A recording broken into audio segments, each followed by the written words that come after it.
Snaps and snarls of the battered Jersey and Delaware shores. As you can see from this live picture, News 3 has its eye on the storm tonight. Good evening, everyone. I'm Larry Kane. And I'm Dawn Stensland. There has been an onslaught of water. This nor'easter has caused considerable damage and flooded many roadways. We have our eye on the storm. And we have team coverage beginning with a live report from Absecon Island. And News 3's Ren Scott VENTNOR. Ren?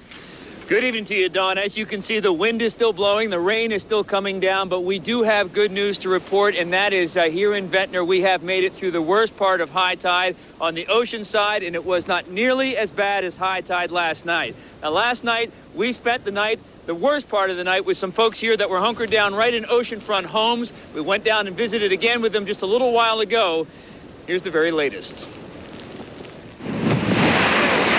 High tide on the ocean side in VENTNOR this afternoon was rough, but not nearly as rough as the high tide last night.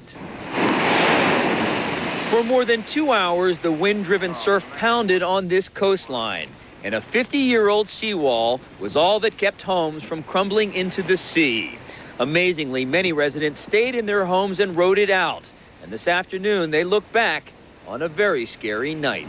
Our main concern was, as you were saying, you could see the water going over the roof, was that when the waves slammed into the master bedroom window upstairs, is that it wouldn't go through the window. We've had the storms before, but when they start hitting against the house, you're afraid that the windows are going to break in. When all the wind and the water banged, it was scary when the house shook a little. So now here in VENTNOR, it appears the worst is over, but the erosion is so extensive, there is virtually no protection should there be another major storm. I'm concerned about the beach. Absolutely, I'm concerned about the beach because we've lost about 8 feet.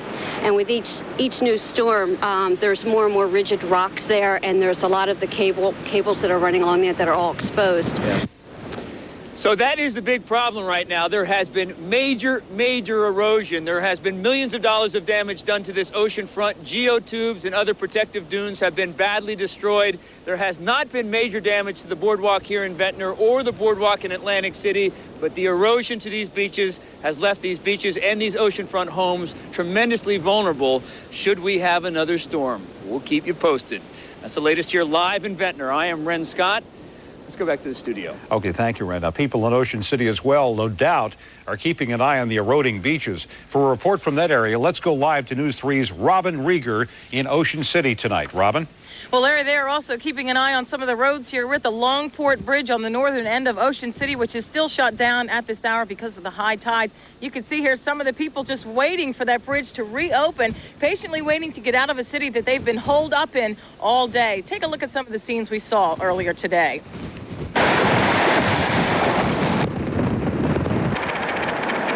These are the sights and sounds of a shore town caught in the grip of a nor'easter that just doesn't want to let up. This is pretty bad for a nor'easter, I think. So you didn't go to work last night. You think you're going to go tonight? I don't know if they're going to let me get off the island. In Ocean City, flooding conditions created numerous problems today. Yeah. Snow, sleet, storm.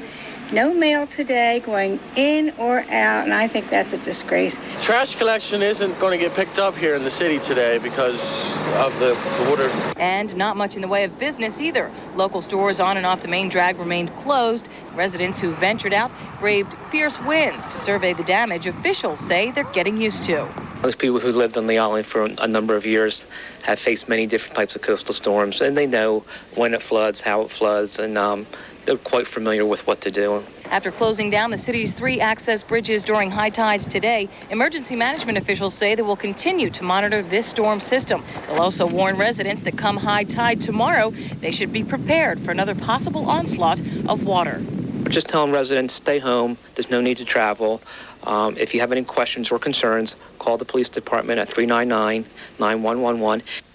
All right, 399-9111, a very important number to remember if you're stuck here in Ocean City. Now, you can see the wind is just battling the area, bringing sand up over the wall here and onto the roadway just in front of the bridge. So there will be some major cleanup going on once this storm clears out of the way. And a lot of the people are wondering when that's going to be. For now, that's the story live in Ocean City. I'm Robin Rieger. We'll go back to you in the studio. Thank you, Robin. Hopefully that will be soon. Further down the coast, the situation has been just as bad. The Avalon Stone Harbor area took a a strong shot from this vicious storm. News 3's Chris Carden joins us live from Avalon. Chris. Good evening, Dawn. The wind is still battering us out here. You can see the wind whipping up and the sea surf coming up over the seawall here, but things are a little different. You see that jetty? Well, you wouldn't have been able to see that just a couple hours ago. That means the tide is going out. That's probably some good news for the coastal residents here, but no doubt, make no mistake, it was a dangerous day here down at the shore. Crashing surf broke through the seawall in Avalon at high tide, bringing onlookers who were stunned by the power of the sea. I think it's pretty awesome to see the ocean like this. You know, this is probably the worst it's been since I can remember in a while. Early on, officials in coastal towns were keeping an eye on the storm and issuing strong warnings. We don't want people driving around to see how the beaches look. We don't need people driving around just to take a ride. We want them to stay indoors, move your cars to a high area. Doing their part to keep coastal residents safe, the National Guard toured the Jersey shores, calling this the worst storm they'd seen in years. We're at here in Cape Point right now. The tides were at 8.5 foot down in this area, and they ranged as high as 10 foot all the way up through Ocean City. So we have very similar situation that it was in 1962, the March 62 storm. Very similar, except we don't have the ice, the freezing rain and snow, etc. But the water is very nasty. Now, this is what people fear the most, the sheer raw power of the ocean churned up by the winds that threatens to tear up everything along the shoreline and the shoreline itself. Flooding had already taken its toll last week when this storm hit, and damage estimates are expected to be well into the tens of millions. Residents here doing the only thing they know how to do in a crisis and save what they can.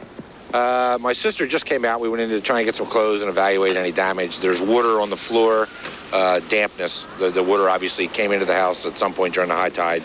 It's now receded. My guess is the way the town looks and the bay looks that the next high tide this afternoon is going to get even worse. So as the tide moves out here, people have to look forward to the next high tide coming in, and that is a real fear for them. But they hope the worst of it is over, and they hope to get a look at some of the damage that has been done by this horrible nor'easter. And that's the story live in Avalon. We'll go back to you in the studio. Okay, thank you, Chris. The southern end of the Jersey Shore wasn't spared either. Take a look at this. The Wildwoods, as you're about to see, were whipped by high winds and torrential rain. This is how North Wildwood looked overnight, with several feet of water inundating every street in the town. Only emergency vehicles were getting through, and some people had to go to shelters, Dawn. The big question everybody wants to know, is our unwelcome visitor finally packing up and moving out? Is it? Tom LeMaine has the answer in the KYW Storm Center. Tom? It is, Larry and Dawn, and we're tracking it for you. But you heard the colonel from the National Guard mention the March 62 storm. Well, and you just saw the flooding from Wildwood. This storm is in the top 3 now. Let's take a look at the chart. The worst we ever had in the Jersey Shore as far as an East Coast or a nor'easter was the March storm of 62. Second was the hurricane of 44 before they even named hurricanes. And today's nor'easter was third with 9.5. Later on in the 6 o'clock, we'll let you know how your beach did and how the high tides were in your favorite areas when we come back. The storm itself right now is just about 300 miles east of Virginia Beach, Virginia, and moving off in this direction. As a result, the winds are now coming around from the north instead of the east. And even though we'll have some back bay flooding tonight, and it could be just as bad as it has been in the back bays, we will not have the ocean front scene as we did. Now, this is Admiral Wilson Boulevard. This may be flooded for your rush hour tomorrow morning. We'll deal with that when I come back. A live picture from the Admiral Wilson Boulevard shows no problems now, but it could affect tomorrow's rush hour. Larry and Dawn? Okay, thank you, Tom. News 3 has its eye on the storm tonight. Yes, so stay with us for coverage you can count on. We'll have live updates tonight on News 3 at 11, and you can always tune in to KYW News Radio 1060 for continuing coverage. Still ahead when Dawn and I return on News 3 at 6 o'clock. On again, off again. Where does Monica Lewinsky's deal for immunity stand tonight? Of course, we're going to tell you about it. Also ahead, a final farewell for a Philadelphia pioneer.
This special edition of WeatherScope is sponsored by the legendary Firebird Trans Am from Pontiac.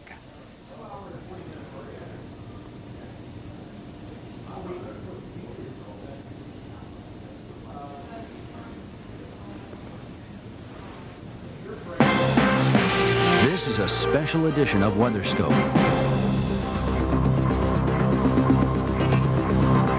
Thanks for joining us. I'm Janetta Jones, live in the Forecast Center of the Weather Channel, and we are monitoring and tracking the effects of an area of low pressure that's actually moving away from the northeastern coastline, but it's still having quite an effect. Let's show you what is happening right now across the northeast. We have our low, a nor'easter, if you will, that is moving in this direction away from southern New England. But keep in mind, anytime you have an area of low pressure, you have a counterclockwise swirl in the clouds, or rotation, and that is bringing the winds back right on top of you, everywhere from Massachusetts on into Long Island Sound and the Jersey Shore. So these areas are going to be affected with very strong winds, up to 40, even 50 and 60 miles per hour, and some rain and a little bit of snow and sleet thrown in there. But the biggest threat is with significant beach erosion and minor coastal flooding, that kind of thing. We are joined now by Kristen Dodd. She's standing by live in Scituate, Massachusetts, where we are looking at a high tide about right now, right, Kristen? Oh, that's right, Janetta. This is the time of high tide. However, the locals tell me that when they get ferocious storms like this, the high tide can actually last for about an hour, so we're not going to see a peak to this anytime soon. I am right along the coastline here, standing on the porch of one of the cottages that is now boarded up for the winter as the residents come out for a summer stay during the summer here in Scituate. You can see the retaining wall is right behind me, and we do have a foot of water now standing on this side of the retaining wall. Very, very strong north to northeasterly winds are coming across the area, and as you can see, that is whipping the waves across the retaining wall and is causing some beach erosion. Off to my left, we do have a temporary restraint that has been put up where you have a stairway that leads down to the beach. The strong winds have already taken some of that away, and we have seen that storm surge come well up over the retaining wall, and we now are beginning to get a little bit of flooding in the roadways and some sand that has been washed up. Now with me now is Carrie Talcott and her family. Let me get wet, not you. That's all right. Her family is the owner of this cottage, and tell me, you're out here just to check on things. Does this concern you? It always concerns us because we always, with the ocean, you never know what Mother Nature's going to give us. Our main concerns obviously is the structure of the house, what happens with all the sand, the ocean going down. The other concern we have is what happens to the seawall with this constant battering. And what has happened? You've been able to take some precautions here over the past year. Yeah, actually we've owned this house for over 65 years, so we've taken many precautions. We board up the house. We had sand removed from the around the area a couple months ago, hoping that the sand wouldn't pull up the foundation from its roots. And so, we do try to take the best precautions we can. Okay, well, good luck to you. We do have a lot of homeowners that continue to be out here and are monitoring the situation. Now, if you'll recall, if you've been a Weather Channel viewer for some time, I was spent about 24 hours in the eye wall of Hurricane Danny in July, and we are seeing some very strong winds with this as well. The one big difference, though, is that our temperature right now is running at about 30, and with about 50-mile-an-hour winds, we're seeing the wind chill below zero. So a lot of different concerns as we are quite cold standing out here in Scituate. Janetta, back to you. All right, thanks so much, Kristen, for braving those elements to show us what kind of effect this nor'easter is having. We'll check back with her a little bit later. I'm joined now by Colin Marquis, senior meteorologist here at the Weather Channel. Colin, you've been following this storm as you followed the last nor'easter. How is this one different? Well, actually, the big difference with this one is its movement's much slower in its movement, and therefore most areas are experiencing a prolonged period of the onshore strong winds and therefore a longer period of crashing waves and the potential for coastal flooding. Is that going to add insult to injury? Some of the areas that got damaged from the first one, now we're seeing that happen again? We certainly already have, particularly across the Virginia area, right up through the Delmarva and into portions of New Jersey. The effects have lessened now. We still have the potential for some minor coastal flooding the next go-around, which is about 3 to 5 in the morning in those areas, but not quite as high a tide expected this time around. But for folks in the Long Island Sound, up to portions of southern New England. We actually are peaking the high tide right about now. We'll have another one real early tomorrow morning, and that's crunch time for those folks. Okay, let's take a look at the coastal flood warnings that are still in effect. Takes us through late tonight? That's correct. Again, crunch time as far as the coast of New England and back through Long Island Sound is right about now, because we're peaking at high tide. There'll be another one 6, 7 a.m. tomorrow morning. And then for folks ocean side of Long Island down to and including the Chesapeake Bay, we're going to have another high tide around 3 to 5 tomorrow morning, just after midnight. And though I don't expect most of the tides to be as high as the previous ones, particularly down toward the mid-Atlantic, some additional coastal flooding is certainly not out of the question. Okay, and now this particular warning, the storm and gale warnings that are in effect, deal mostly with the winds. That's right. Severe weather coverage on the internet. Track breaking weather around the country through radar.